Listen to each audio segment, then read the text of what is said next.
Bonjour à tous, je vous retrouve aujourd'hui pour vous parler du tome 1 de The Ancient Magus Bride de Kōrei Yamazaki, c'est publié chez Komiku. Il s'agit d'un shonen de genre suspense fantastique qui est toujours en cours au Japon avec déjà 3 tomes de parus et le tome 2 est prévu en France pour le 2 juillet. The Ancient Magus Bride est une série qui a fait pas mal parler d'elle au Japon et donc j'étais assez intriguée quand Komiku a fait l'annonce de son acquisition. Et de quoi nous cause ce manga? L'histoire nous parle de Chise, une jeune fille de 15 ans qui n'a de prime abord rien d'extraordinaire, elle est orpheline, elle n'a plus vraiment goût à la vie et un jour elle va être achetée aux enchères par un sorcier des plus particulier.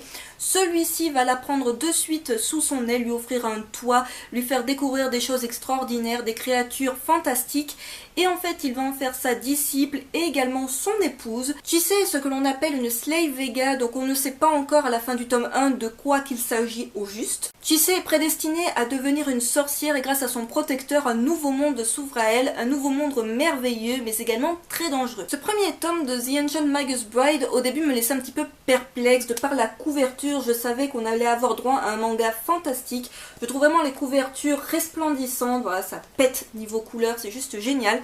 Et niveau histoire, c'est prenant dès le départ. Si vous êtes fan de fantastique avec vraiment un univers de sorciers, de fées, etc., c'est vraiment un manga qui risquerait de vous plaire. En plus de cela, on a de très belles pages couleurs, vraiment de toute beauté, voilà, sur papier glacé. Rien à redire côté édition, c'est du très beau boulot. Côté graphisme, je suis très fan.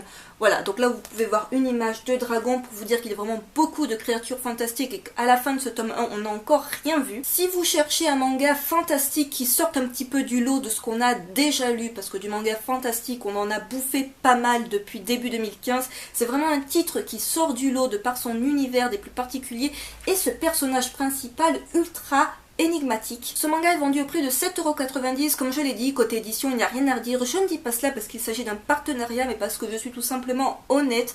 Je le dirais de n'importe quel tome de Komiku, jusque là je n'ai eu aucune mauvaise surprise concernant les tomes de chez Komiku. Pour celles et ceux qui voudraient se faire une petite idée du tome, je vous mettrai dans la barre d'infos un lien pour lire un extrait gratuit de ce tome 1. Vous l'aurez compris, j'ai vraiment beaucoup apprécié ma lecture de ce premier volume de The Ancient Magus Bride et je le conseille à tous les curieux qui hésiteraient à se le procurer. Ainsi s'achève cette vidéo sur The Ancient Magus Bride, j'espère qu'elle vous aura plu. N'hésitez pas à me dire en commentaire ce que vous en avez pensé.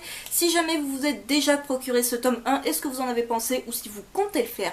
Et je vous dis à très vite pour une prochaine vidéo. Bye!